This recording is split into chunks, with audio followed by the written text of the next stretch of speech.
بسم الله الرحمن الرحيم نحمده ونصلي ونسلم على حبيبه الكريم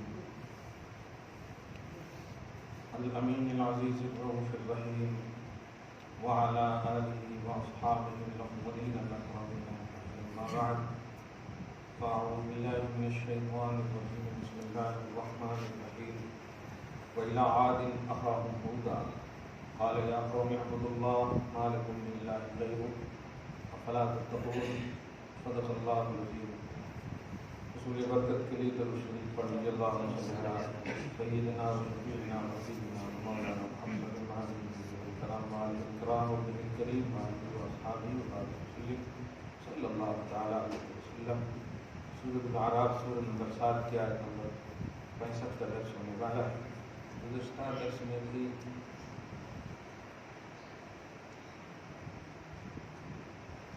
قوم نوح کے حوالے سے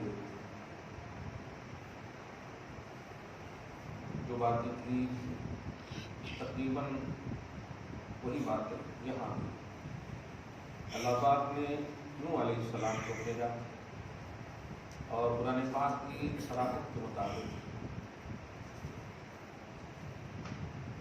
سورۃ العنکبوت سورہ نمبر 29 کی آیت نمبر 14 اللہ پاک نے قوم نوح کو ان کی قوم میں 950 برس تک رکھا.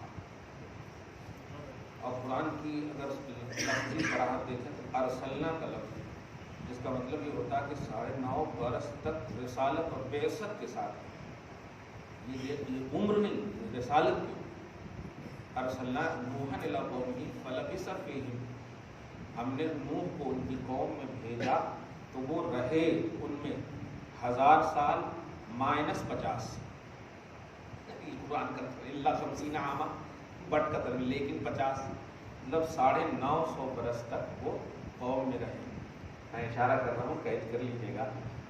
حضور پاک صلی اللہ علیہ وسلم کو اظہار نبوت کے بعد سمجھانے کے لیے بول رہا ہوں، صحیح ٹائم 20 سال ہے. 3 سال تو ایک دم خفیہ تبلیغ فرمائی، اعلان رسالت کے بعد 3 سال تک بالاعلان حکم نہیں تھا. 20 سال اور کائنات میں امت محمدیہ ہے، کائنات میں حضور کے فالوور ہیں. اور قوم نوح میں 950 برس، باپ رے باپ، نام خالی 900 برس لے رہے ہیں اور ذکر تک نہیں ہے. ایک لفظ یہ ہے کہ یہاں پر قوم نوح علیہ السلام کی ظاہری یا باطنی کسی بھی طرح سے ناکامی نہیں ہے، بلکہ ان کی قوم کی ناکامی.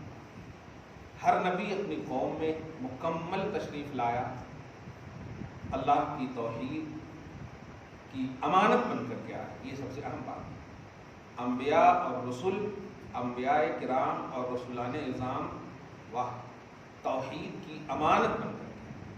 اسی لیے اللہ پاک جو ہے معاف کیوں نہیں کرتا نبیوں کی گستاخوں کو یا نبیوں کے نہ ماننے والوں کو؟ وجہ یہ ہے کہ وہ امانت میں خیانت کی، اور وہ کہہ چکا ہے کہ ان اللہ لا یحب الخائنین، خیانت کرنے والوں کو میں معاف نہیں کروں گا، پسند نہیں کروں. تو انبیاء اور رسول اللہ تبارک و تعالیٰ کی مخلوق کے لیے، مخلوق کی طرف توحید کی امانت. یہ سورۃ العنکبوت ہے. اور ایک لفظ بار بار قرآن میں عاد کا لفظ پڑھتے ہیں. عاد 2 ہے، عاد اولا اور عاد ثانیہ کے نام سے مشہور ہے. میں اشارہ کر دے رہا ہوں. سورۃ الحاقہ سورہ نمبر 69 نہیں، ہاں 79، ٹھیک ہے 69 ہے. سورہ حاقہ میں 12 نمبر 29 میں کذبت ثمود وعاد بالقارعہ. قارعہ وہ بولتے ہیں قیامت کو کہتے ہیں. اللہ تبارک و تعالیٰ کئی موقعوں سے کہا ہے یہ کر دے گا وہ کر. قارعہ اصل آواز، گرجتی ہوئی آواز، بجلی کڑکانا، یہ سب. تو قوم سمود نے اور قوم عاد نے قارعہ کا انکار کیا، جھٹلایا. یہ سب کچھ ہوتا نہیں، یہ سب کچھ ہوتا نہیں. فاما سمودو، تو اللہ نے سمود کے ساتھ کیا کیا، قوم سمود کے ساتھ کیا کیا، فاہلکوا بالطاغیہ، ایک چنگاڑ بھیجی اور اسی کے ذریعے سے مار دیا، ہلاک کر دیا. واما عاد فاہلکوا بریح صرصر عاتیہ، اور قوم عاد کو اللہ تعالیٰ نے ایک ایسی طوفانی ہوا کے ذریعے ہلاک کیا جو اتنی تیز رفتار تھی، چلتی رہی، آگ پھینکتی تھی وہ آگ، اور اس پر یعنی قوم عاد پر 7 دن تک کنٹینیو، نہیں 7 رات اور 8 دن تک، 7 رات 7 لیال، 7 رات 8 ایام، 8 دن تک کنٹینیو اللہ نے مسخر رکھا، حسوما فطر القوم فیہا سرعا، جب تک کہ وہ پرپٹ نہ ہو گئے۔ یہ ہے نبیوں کے جھٹلانے کا انجام۔ نبی جب نہیں بھیجا تھا تب بھی یہ قوم تھی اور خدا کی منکر تھی، لیکن اللہ نے عذاب نہیں دیا۔ عذاب جب تک اتمام حجت نہیں فرماتا اللہ، اس وقت تک نہیں دیتا، اور اتمام حجت توحید ہے انبیاء۔ نبی اور رسول توحید کا پیغام دے اور قوم نہ مانے تو عذاب دے دیتا۔ یہ اس سے کیا ہو، میدان محشر میں اگر پوچھے گا کہ تجھے توحید کا علم نہیں تھا تو یہ انکار نہ کر سکے، کیونکہ انبیاء کرام مسلسل بھیجا ہے، اس لیے اللہ کی سنت دیکھے آپ، عدل الہی دیکھے آپ، اسی لیے آپ کو ان کو ہمیشہ اس بات کا احساس ہونا چاہیے کہ جب نیکی ہم کریں تو اللہ کے فضل سے بخشش کی قبولیت کی تمنا کریں، کیونکہ خدا کے عدل کے سامنے ہم ٹک نہیں پائے، خدا کے عدل کے سامنے ہم نہیں ٹک پائے۔ نیکی بھی کی توفیق دے رہا اللہ تعالیٰ، تو کمانڈ نیکی پر نہ ہو، خدا کے فضل پر ہو۔ اللہ پاک جو بھی ہم کر رہے ہیں اپنے فضل سے قبول فرما، وہ جنت بھی دے گا تو اپنے فضل سے۔ ہاں اسی لیے رسول پاک صلی اللہ علیہ وسلم نے فضل کو مانگنے فرمایا ہے، سل الفضل، اللہ سے فضل اور عفو مانگو۔ بلکہ حدیث پاک اتنی اچھی ہے جو ایک دم مطلب مذاق علم کے طور پر ہے۔ جب یہ مرغے بانگ دیتے ہیں نا، مرغے ہوتے ہیں نا صبح میں اذان میں، اذا سمعت الدیک فاسألوا اللہ من فضلہ، جب یہ مرغے آواز کریں تو اس وقت اللہ کا فضل مانگو۔ کیوں؟ فإنہا رأت ملکن، اس لیے کہ وہ رحمت کے فرشتے دیکھ کر بانگ دیتا ہے۔ فرشتے نہیں، رحمت کے فرشتے۔ اور جب گدھا آواز کرے تو اللہ کی پناہ مانگو، اس لیے کہ وہ زحمت کے فرشتے دیکھ کر کے چیختا ہے۔ سمجھ رہے ہیں آپ؟ اللہ تعالیٰ فضل سے ہم سب کو بخشے، ہاں فضل سے۔ تو قوم عاد دو ہے، عاد اولا اور عاد ثانیہ۔ یہاں پر جو عاد اولا کی طرف حضرت ہود علیہ السلام اور عاد ثانیہ کی طرف حضرت صالح علیہ السلام بھیجے گئے، جو ابھی آگے آئے گا۔ حضرت صالح علیہ السلام کا تذکرہ آیت نمبر 83 وغیرہ دیکھیے آپ۔ یہ عاد اولا کا تذکرہ ہے جو کس سے یہ کی گئی؟ آواز کے ذریعے سے، ایک آواز جو اسی کا انکار کرتا ہے۔ ہاں تو وہی عاد ثانیہ اس کو بولتے ہیں، ہاں سمود، قوم سمود ہی کو عاد ثانیہ بولتے ہیں۔ اصل میں عاد کا معنی ہوتا ہے تجاوز کرنے والی قوم، عادیٌ تھا وہ، تعدی متعدی ہونا، بڑھنا ہے نا، حد سے تجاوز کرنے والی قوم۔ اللہ خیر دیکھیں، وَإِلَىٰ عَادٍ أَخَاهُمْ هُودًا، اور ہم نے عاد کی طرف ان کے برادری میں سے ہود علیہ السلام کو بھیجا۔ الگ کوالٹی اگر نبی کی اللہ بنا کر بھیجتا تو پھر کوئی نہیں مانا، انہی میں سے بھیج کر کے پھر بھی قوم نے نہ مانا، یہ بہت بڑی حرمہ نصیبی ہے، بہت بڑی بدقسمتی ہے۔ بشری لبادے میں، خلقی لبادے میں اللہ پاک بھیج کر کے یہی بتانا چاہتا کہ کوئی اجنبی، کوئی بدعت کا عنوان نہیں ہے۔ پارہ نمبر 26 میں تو ایک لفظ ہی غصے میں فرمایا اپنی شان کے مطابق، غضب میں، قل ما کنت بدعا من الرسل، حبیب مکرم کہیے میں کوئی نئی چیز نہیں ہوں رسولوں میں سے۔ بدعت کا لفظ ہے، کوئی بدعت نہیں ہو۔ ارے تم دیکھ رہے ہو صبح و شام، تم ہی میں سے ہوں میں، عبداللہ کا بیٹا، عبد المطلب کا پوتا، سب کچھ جان رہے، پھر بھی نہیں مان رہے۔ یہ ماننے کے لیے ایک سنت الہیہ ہوتی ہے۔ وَإِلَىٰ عَادٍ أَخَاهُمْ هُودًا، تو ان کے بھائی سے مراد بھی خاندانی رشتے ہوتے ہیں، بھائی ہیں، سب بھائی، تو وہاں پر یہ مراد ہے، ورنہ کہاں نبی اور ظالم قوم بھائی کہاں سے ہو سکتی۔ تو ان کی طرف بھیجا، قال، ان کا بھی منصب یہی ہے کہ وہ کہے، یا قوم اعبدوا اللہ ما لکم من الہ غیرہ، اے اللہ، اے میری قوم، اس اللہ کی عبادت کرو جس کے سوا کوئی معبود نہیں، تم سب کے لیے اس کے سوا کوئی عبادت کے لائق نہیں۔ ایک شخص جو ہے 2-3 دن پہلے، آپ بھی دکھ گئے اس لیے یہ بات واضح کر دے رہا ہوں، آئے ہمارے سینٹر پہ، اللہ تعالیٰ کے رسول اور نبی اولیاء اللہ کو تو خیر وہ ایک دم بالکل مطلب ایسا لگا کہ اپنے پاکٹ میں رکھے سکتے، اس طرح سے اولیاء اللہ کو چھوڑیے ایک دم. ہاں پھر بھی ایک جملہ کہا میں نے، یعنی تم اگر نبی تو نہیں بن سکتے، ولی نہیں بن سکتے، لہٰذا تم کو اگر ولایت کی بھی پوزیشن ملی تو کوئی بھی حیثیت نہیں تمہاری، یہی مطلب ہوا نا. کیونکہ نبی اور رسول تو اب نہیں آئے گا، تو اب کوئی بنے گا تو ولی ہی بنے گا. تو اگر تم ولی بن گئے تو اس کا مطلب کوئی حیثیت نہیں تمہاری. کلیئر بات ہو گئی. تو اپنے سے اپنے آپ کو ذلیل کہے گا، معاذ اللہ. خیر وہ پرانی باتیں تھیں، مگر اس نے جو ایک لفظ کہا وہ میں یہاں پر شیئر کرتا ہوں اور ریلیٹڈ ہے آیت سے. کہ اللہ تعالیٰ نبی اور رسول کو امیڈیٹلی پرزینٹلی اختیار دیتا ہے، دیا سو اختیار نہیں رہتا. اس کو یوں سمجھیے، وہ یہ کہا کہ جیسے کہ اگر کسی نے پتھر مارا نا تو اللہ تبارک و تعالیٰ کہے گا میرے حبیب رکیے ہم فرشتے بھیج رہے ہیں، اور وہ اس وقت کی مدد سے پہلے وہ مجبور ہوتے ہیں. آپ سمجھ رہے ہیں جملہ؟ یعنی جو نبی اور رسول ہوتا ہے اس کو جب ضرورت پڑتی تب اللہ تعالیٰ مدد فرماتا، پہلے وہ مجبور ہوتے، ہم سر کے ہوتے. یہ ایک دم مطلب ہے، وہ ان کا جملہ ہے معاذ اللہ رب العالمین. میں یہی بتانے جا رہا ہوں، دنیاوی مثال دیا تو پریپیئر اتنے اچھے سے دیکھیے. وہ دنیاوی مثال کہ آج سمجھ بھی جاؤ گے اچھے سے. ابھی آپ جتنی بھی ہمارے ملک کے سرحد پر کون ہے؟ جوان، سرحد پر جوان. اب آپ بتائیے ان کو جو ملک کے جو ذمہ دار ہے، جو بھیجا گیا ہے، تعینات کیا گیا ہے، اگر ادھر سے حملہ ہو جائے تو کیا وہ فون کرے گا کہ میں کروں یا نہ کروں حملہ؟ اس کو پورا اختیار دیا گیا ہے، حملہ ہو یا نہ ہو تمہیں اختیار ہے کہ اپنے ملک کی حفاظت کے لیے جو بھی کرنا پڑے کرو. یہ ہوتا ہے نا. تو جو جس پوزیشن کا ہوتا ہے اس پوزیشن کے جو لوازمات ہوتے ہیں اسے عطا کر دیے جاتے ہیں. تو ایسے رسول اور نبی کا منصب یہ ہے کہ ایسا نہیں کہ وہ ہمیشہ مطلب اس طرح نہیں جو تم سمجھ رہے ہو کہ نہیں اللہ تعالیٰ اگر چاہے تو ان کی مدد کرے، اللہ تعالیٰ چاہے، اس طرح سے مجبوری کا عنوان ہو گیا. تو پھر پوزیشن ہی نہیں. رسالت اور نبوت جو میں نے کہا توحید کی امانت ہوتے ہیں، لہذا توحید پر جتنا بھی وار ہوگا ڈیفینس توحید کے کرنے کے لیے اینی ٹائم اللہ تعالیٰ انہیں ہمیشہ کے لیے پرماننٹ اختیار عطا فرماتا. یہ اور اگر یہ نہیں مانتے ہیں تو بتاؤ ابو جہل کنکری لے کر کے آیا تو کیا اللہ تعالیٰ نے کہا رکو میں اللہ سے، نبی نے کہا رکو میں پوچھتا ہوں اللہ سے؟ نہیں، اختیار دیا اور آواز آئی انہیں سے لا الہ الا اللہ محمد رسول. تو توحید کا دفاع کرنے کے لیے تمام تر اختیارات اور تصرفات جو لوازمات رسالت میں سے ہیں اللہ پاک عطا کر کے بھیجتا ہے. یہ دنیا کی مثال سے بھی میں نے سمجھایا. ہاں میرے کو تو ایسا بولے تھے ویسا بولے تھے. میں نے کہا تم اتنا ہی سمجھ جاؤ کہ اگر ولی بھی بن گئے تو تم کچھ بھی نہیں ہو. یہی مطلب ہوا، کیونکہ نبی رسول تو بن نہیں سکتے. دو بات انہیں سمجھ میں بہت. ایسے ہی آپ لوگ محبت کا ماحول قائم کیجئے. جو بڑے ہیں جو ارے آپ لوگ گرینڈ فادر، ابا کیا ہے یہ، کیا مطلب ہے اس کا؟ آپ دادا کو بھی وہ بول رہے ہیں، نانا کو بھی بول رہے ہیں، کیا مطلب ہے اس کا؟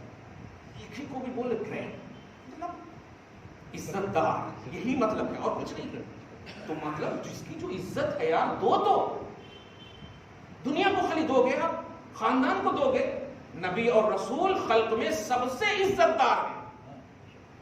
قرآن نے ایمان والوں کو بعد میں رکھا عزت کے معاملے میں، فرمایا للہ العزت وللرسولہ، اس کے بعد فرمایا وللمؤمنین.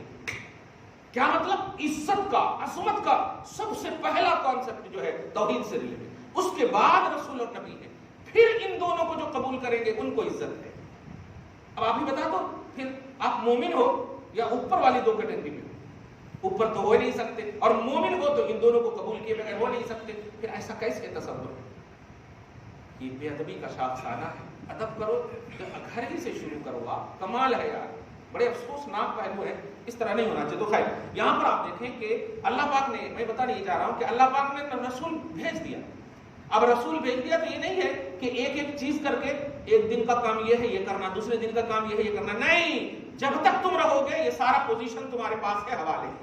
اسی لیے کہہ رہے بھیجا میں نے، کہا ہود علیہ السلام نے یا قوم اعبدوا اللہ ما لکم من الہ غیرہ، اے میری قوم اس اللہ کی عبادت کرو، بلکہ اللہ ہی کی عبادت کرو کیونکہ اس کے علاوہ کوئی بھی معبود نہیں. افلا تتقون، ارے تقوی کیوں نہیں اختیار کرتی ہو، ڈرتی کیوں نہیں ہو اللہ سے؟ اس طرح سے جملے عربی میں ہوتے. قال الملأ الذین کفروا من قومہ، ہود کی قوم میں سے جو سرغنا تھے، کفار سرغنا بڑے تھے، وہ بول پڑے.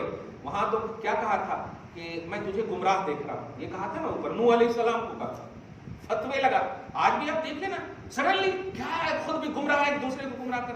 اس طرح کے جن کو ہجے لگانے نہیں آتی بدعت کی, قسم خدا کی کہہ رہا ہوں, بدعت کے ہجے نہیں لگانا. BID یہ تو کر سکتے آپ, لیکن بدعت جو ہے ریئل میں اس کے ہجے لینے کا. اور میرے کو وہ بول رہے ہیں آپ گمراہ کرتے ہیں.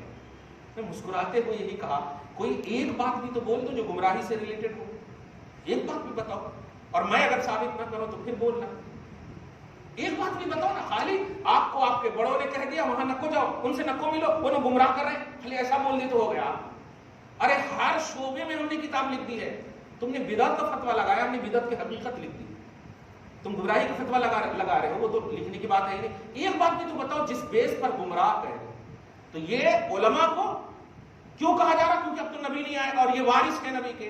تو ایک تصور ملا کہ نبیوں کو توحید کی جو امانت بن کر کے آتے ہیں ان کو گمراہ کہنا, بیوقوف کہنا ہمیشہ کفار سرغناؤں کا یہ شیوا رہا ہے.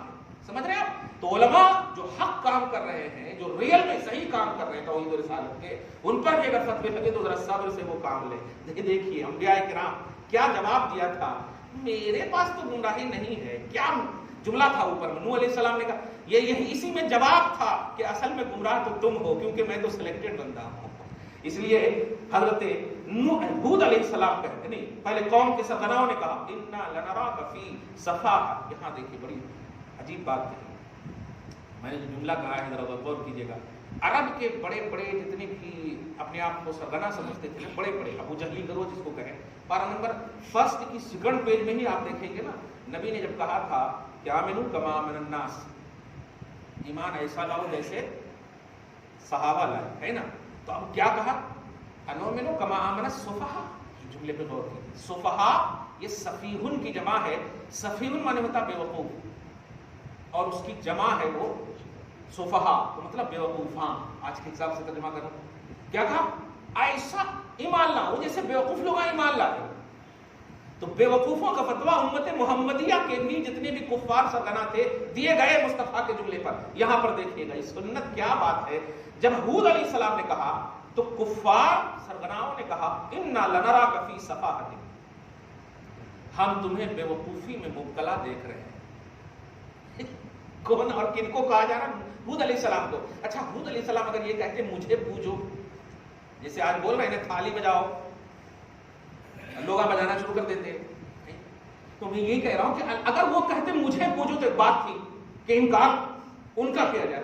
کہا جا رہا ہے کہ پوج رہے ہو نا تو اس کو پوجو جو تمہارے پوجے جانے والے کو بھی پیدا کیا. جس کو تم پوج رہے ہو نا اس کو چھوڑ دو, جس نے اس کو بھی پیدا کیا ہے اس کو پوجو. میرے کو تو نہیں بولا, اپنی طرف تو نسبت نہیں, لیکن ان کا رد کیوں کیا, اس اللہ کی طرف کیوں نہیں منسوب کیا کہ نہیں میں اس کو نہیں پوجوں گا. یہی بے وقوفی سب سے بڑی. چنانچہ وَإِنَّا لَنَظُنُّكَ مِنَ الْكَاذِبِينَ, اور دوسری توہین یہ تھی کہ میں تجھے جھوٹوں میں گمان کرتا ہوں. قوم کفار نے کہا تھا جھوٹوں میں, تو مسکراتے ہوئے کہتے ہیں قَالَ يَا قَوْمِ لَيْسَ بِي صَفَاحَةٌ, مجھ میں تو بے وقوفی نہیں ہے. اور جب مسکرا رہے تھے نا تو اللہ تعالیٰ واہ کیا جواب دیا, اپنی شان کے مطابق وہ واہ ایک دم صحیح کہا, مجھ میں تو بے وقوفی نہیں ہے. مطلب اسی میں جواب ہے کہ اصل تو بے وقوف تم ہو, کیونکہ میں نے کہا ہی نہیں کہ میری عبادت کرو, تو رد میرا کیوں کر رہے ہو. مجھ میں تو بے وقوفی نہیں, وَلَكِنِّي رَسُولٌ مِّن رَبِّ الْعَالَمِينَ, میں تو رب العالمین کی طرف سے بھیجا ہوا ہوں. وَبَلِّغُكُمْ رِسَالَاتِ رَبِّي وَأَنَا لَكُمْ نَاصِحٌ أَمِينٌ, میں تمہارے پاس اپنے رب کے پیغامات پہنچا رہا ہوں, اور میں خیر خواہ بھی ہوں اور امانت دار. امین, میں خیر خواہ بھی ہوں امانت دار بھی ہوں. اب آج تم جاءکم ذکر من ربکم علی رجل منکم, سے وہی مفہوم ہے.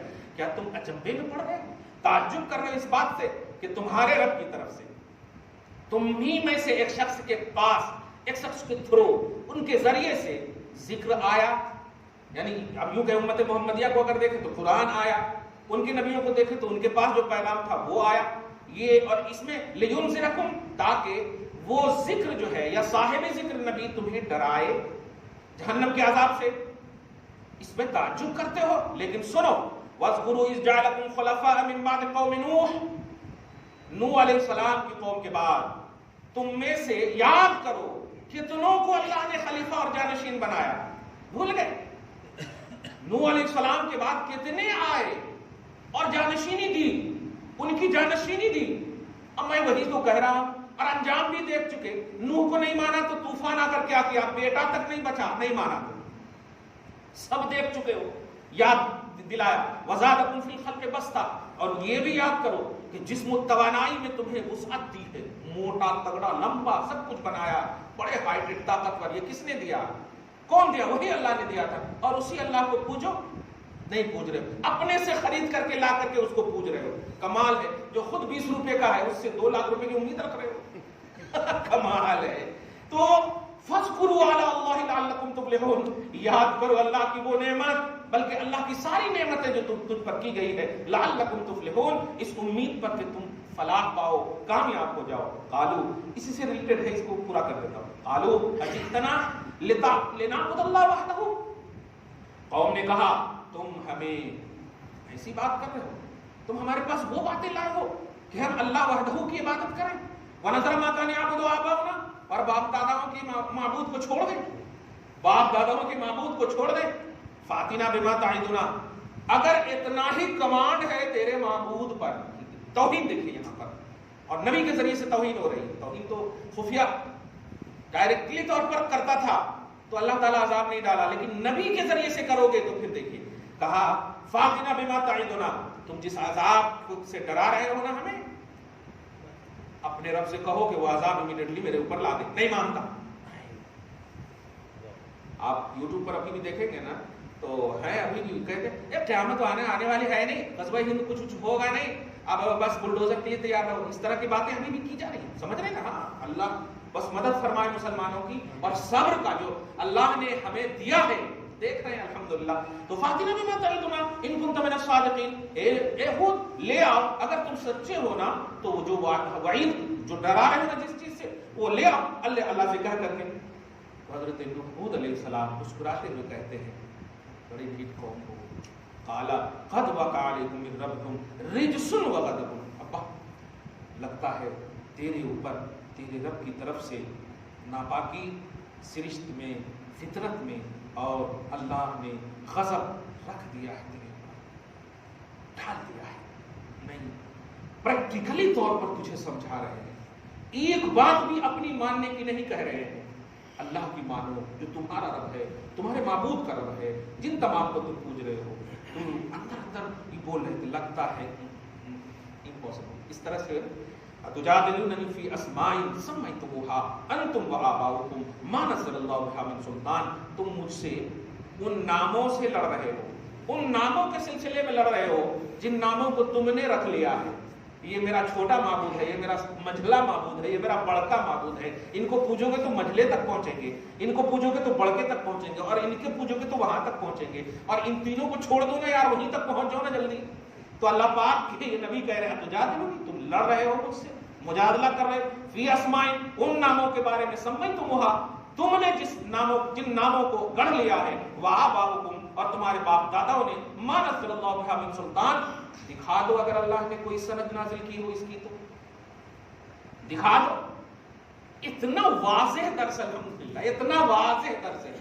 ما نزل اللہ بہا من سلطان، اللہ نے کوئی سند نازل نہیں کی ہے جن کو تم پوچھتے ہو. لیکن سنو، حد ہو گئی. اب اللہ کا حکم آ چکا ہے، فانتظروا انی معکم من المنتظرین. فانتظروا انی معکم من المنتظرین. اب بس انتظار ہی کرو، میں بھی انتظار کر رہا ہوں. کیا بات ہے، انتظار ہی کرو، میں بھی تمہارے ساتھ انتظار کرنے والوں میں سے. یہ بولنا ہی تھا کہ اب ذرا نتیجہ دیکھیے. فَأَنْجَيْنَاهُ وَالَّذِينَ مَعَهُ. کیا خوبصورت اللہ. برحمت منا، تو اپنی رحمت سے، اللہ پاک فرما رہا اپنی رحمت سے میں نے ہود کو اور ہود کے غلاموں کو بچا لیا. مخلوق کو بچانا رب نے اپنے ذمہ کرم پہ نہیں لیا ہے، محبوب کی مخلوق کو بچانا ذمہ کرم پر ہے. مخلوق خدا کی ہے، لیکن نجات کا جو مزدہ دے رہا اللہ تعالیٰ، والذین معہ، جو نبی کے ساتھ رہیں گے، ان کی غلامی میں رہیں گے، ان کو جو مانیں گے ان کو نجات دوں گا. تو خلق کو بچانا، نجات دینا یہ خالق نے اپنے ذمہ کرم میں نہیں لیا ہے، بلکہ اپنے محبوب کے غلاموں کے ساتھ دونوں کو بچانا اپنے ذمہ کرم میں لیا۔ رب کہتا ہے والذین معه برحمت منا، ہم اپنی رحمت سے ان کو اور ان کے ماننے والوں کو بچا لیں گے۔ اور وقطعنا دابر الذین کذبوا بآیاتنا، اور جس نے ہماری آیتوں کو جھٹلایا ہے نا اس کا دم کاٹ دیں۔ دم کاٹنے سے مراد یہی ہے کہ ان کی مطلب داستان تک بھی نہ ہوگی، داستان ہوگی۔ وما كانوا مؤمنین، کیونکہ وہ مومن نہیں ہے۔ اب یہ سمود صالح والے سمود کا ذکر یہاں سے ہو رہا ہے۔ پورے کا خلاصہ ماشاءاللہ ہر آیت کا ایک ایک لفظ بتا دیا ہے۔ خلاصہ جو میں کہنے جا رہا ہوں یہ ہے کہ اللہ تبارک و تعالیٰ نبی اور رسول کو اس لیے بھیجتا ہے تاکہ قوم کی وہ رشد و ہدایت کرے۔ اللہ قادر ہے اس بات پر کہ ڈائریکٹلی بھی قوم کے دلوں میں توحید ڈال سکے، اللہ تعالیٰ قادر ہے اس بات پر، لیکن نہیں، اتمام حجت یہ ہے کہ چونکہ اللہ نور ہے اور انسان کا تقاضا ہے، بشری تقاضا یہ ہے کہ انسیت کے لیے اٹریکشن کا ایک عنوان ہونا چاہیے فزیکلی طور پر، اللہ تعالیٰ اس سے پاک ہے، اس لیے فزیکلی طور پر اپنے نور کا مطلب مظہر بنا کر، اپنے نور کا مظہر بنا کر کے نبی کو بھیجتا ہے پوری عظمتوں کے ساتھ، اور وہ جا کر کے پھر ہدایت کرتے ہیں۔ اور جب ایسوں کو قوم نہیں مانتی تو اللہ تبارک و تعالیٰ اتمام حجت کے طور پر پھر انتقام کی صفت، پھر وہ عذاب کی صفت، پھر وہ غضب کی صفت نازل فرماتا ہے۔ خلاصہ یہ کہ یہ بڑی ہماری کو سعادت ہے کہ ہم نبی کے ذریعے سے توحید تک پہنچے ہیں، جو مقصد خدا ہے، خدا کا مقصد ہے کہ نبی کے ذریعے سے مجھے مانو گے تو میں تمہیں بھی بچا لوں گا، اور نبی کی تو بات ہی چھوڑو، تمہیں بھی بچا لوں گا۔ تو نجات کا دار و مدار کیا بات ہے، نجات کا دار و مدار رشتہ غلامی نبی ہے، نجات کا دار و مدار رشتہ غلامی نبی ہے۔ دعا ہے اللہ تعالیٰ آج کی اس خصوصی گفتگو کو حبیب پاک صاحب الاولاد کے وسیلے سے قبول فرمائے، اپنی شان کریمی کے مطابق اجر عطا فرمائے، گھر بار میں اولاد میں برکتیں عطا فرمائے، نسلوں کی بخشش فرمائے، نسلوں کی حفاظت فرمائے۔ وصلی اللہ تعالی علی خیر خلق محمد وآلہ وصحبہ اجمعین برحمتک یا ارحم